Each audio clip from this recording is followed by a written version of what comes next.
Mendoza from Indiana. It's been on lock for months. There's nothing to discuss. Rich, I don't even know. Have they even been like remotely approached, like on the most surface level, like a cursory call? Hey, would you be willing to trade? Has anybody even made that call? It's obviously going to be Mendoza. That's who I'm taking. Anybody reach out to the Raiders that you know about? Well, I know Darren Muji said at the Combine that he's already talked to John Spytek, the GM in Vegas. Now, those guys are really good friends. They used to work together in Denver. So that might have been like just calling up your buddy and saying, hey, man, what's it going to take? Come on, why don't you give us a shot at that? But it went, as Muji said at the Combine, it went nowhere. Okay. And I think everybody knows what's going to happen there. Yeah, Muji was like laughing about the idea of even making a trade with them for number one, and that was in February, early March. So I think it tells you all you need to know. All right, easy one for BT. That's like the bingo spot on your bingo card right there. Mendoza at 1 to the Raiders. So that means Rich Cimini Muji is now on the clock representing the New York Jets. Come on, Rich. Yeah, this is a big pick here for the Jets. So with the second pick, the Jets are going to select Texas Tech edge rusher David Bailey. I know there's a lot of Reese people out there. A lot of people think they're going to pick Reese. I'm leaning Bailey right now. I truly am. And by the way, these picks are what we think the team will do, just to let the viewers know. It's not what we would do personally. I think the Jets are going to take Bailey. I think the speed off the edge really intrigues them. I think he's a better run defender than people give him credit for. He plays with obviously speed, 4.5 flat in the 40, but also has some speed to power. And like we said earlier, good kid, clean prospect. I think he will be the pick at number 2. Now, you talk to a lot of people. Some people say, nah, they're going to take Reese. I tried to talk to as many people as I could around the league. And the gist I get is that Bailey will be the guy. Wow. That's surprising to me because it felt like the national people were all going Bailey, but a lot of the people who cover the Jets locally, like you, Rich, were still holding strong on Reese. But you're officially going Bailey here in the chat. There's not a single chat I have seen that is from a Jet fan who was on board with that pick. So that is going to be fascinating if Thursday night Bailey ends up being the pick. Well, I wouldn't bet my mortgage on it. Like I said, no one from the Jets is telling any reporter, hey, we're taking this guy. You just do the best you can and piece together as much information as you can. And sometimes you have to go with your gut. And I found it very interesting that the betting lines changed today. It was Reese as the favorite. And all of a sudden, late in the afternoon, the Bailey overtook him as the betting favorite for the number 2 spot. That means the Arizona Cardinals are on the clock, and I'm going to take the player that the Jets didn't take. I'm going to take Arvell Reese here. So Bailey and Reese back to back, just maybe not in the order Jet fans wanted to see it. Arvell Reese to the Cardinals at number 3, the next selection in our Jets Collective live mini mock. Okay. All right. Good job with there, Jay. So now we start getting pretty interesting here. Not that Bailey's not interesting, and obviously I think if I was picking 3 and Bailey went where he did, I would probably go Reese as well. But obviously those picks, like I was thinking, maybe if Bailey falls to the Titans at 4, that would be good for Robert Saleh. Look at what the Tennessee Titans need. They need an edge rusher. They need a receiver. They need a running back. So I'm not going to overthink this. I might get criticized here in terms of the value, but I'm going to remain true to what I've said forever. I don't care about value. I want a stud. So with the 4th overall pick in the 2026 Jets Collective, the Tennessee Titans select Jeremiah Love, running back out of Notre Dame. Strong pick.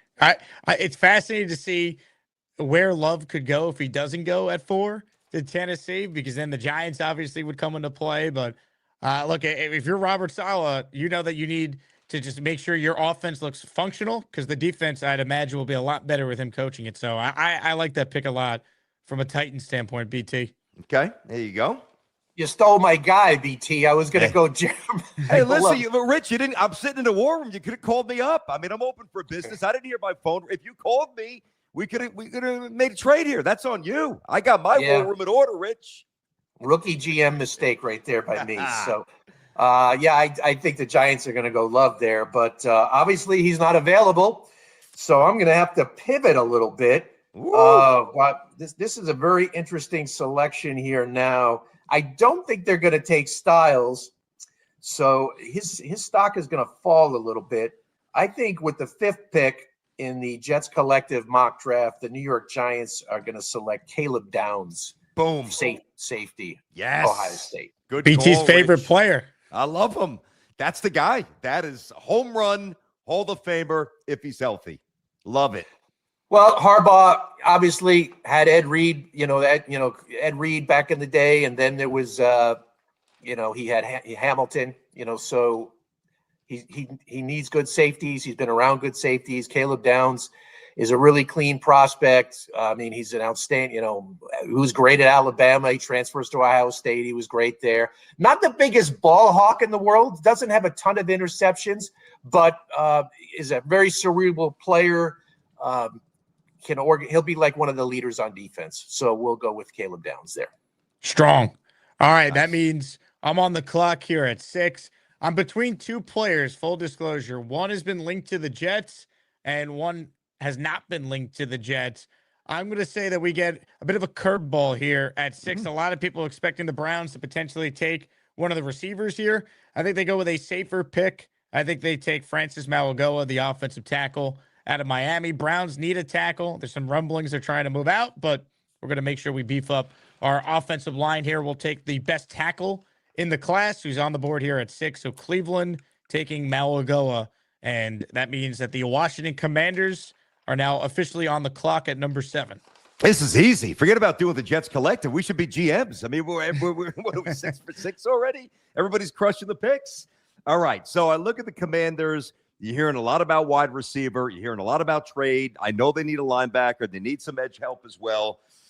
Oh, man, I'm going back and forth between 2 players, kind of like Jake was just wrestling with there with the Browns. But I am actually going to go with somebody that Rich just said he believes is going to drop. I don't believe that he's going to. I'm going to go with the 7th overall pick in the 2026 Jets collective draft out of Ohio State linebacker, Sonny Styles. You are now a Commander. Suit up for Washington, brother. That's where you're going. It's a good pick. Yeah, I think that's definitely a possibility. I mean, they're looking. I mean, they need a lot of help in a lot of different spots, and they had Bobby Wagner last year as kind of their cog in the middle. I think he'd be their new Bobby Wagner. So that's a really good pick. Carnell Tate, I thought, could maybe make some sense either at 6 or 7. Now he's there for potentially the Saints at 8. We don't have a receiver that's gone off the board yet. So, Rich, you're now on the clock picking for the Saints. Yeah, the Saints need a lot here. I got a couple of my wish list. I got a defensive player here, and I have 2 defensive players and 2 receivers here to choose from. And so that's a very, very interesting. I'm going to go with the 8th pick in the draft in the Jets collective draft. The New Orleans Saints select cornerback Mansour Delone. They need corners. I mean, I thought about Tate here. I thought about Tyson. I even thought about Reuben Bain a little bit because they got some, Cam Jordan is still a free agent, and they need a whole bunch of help. But a cornerback to come in there. For years, they had Lattimore, who's kind of like their lockdown guy, and that era has passed. So they keep it local. They go with the LSU kid and bring him in. That's my LSU on the board. First pick of the draft. That's good. There you go, Rich. Top corner in the draft, officially off the board. All right, at 9, now if I'm Darren Muji, I'm calling up Brent Veach, and I'm trying to get up here because I am a believer in Carnell Tate, and I'm so sick of the Jets not having weapons next to Garrett Wilson, so I would be willing, as I said last week, to make this kind of trade and move up. For the purpose of this mock, though, I'm going to stick and pick, and a player that Rich just mentioned is who I have going to the Kansas City Chiefs in this mock. So with the 9th pick in the Jets collective mock draft, I have the Kansas City Chiefs selecting Reuben Bain, the defensive lineman from the University of Miami. I don't think Spags is going to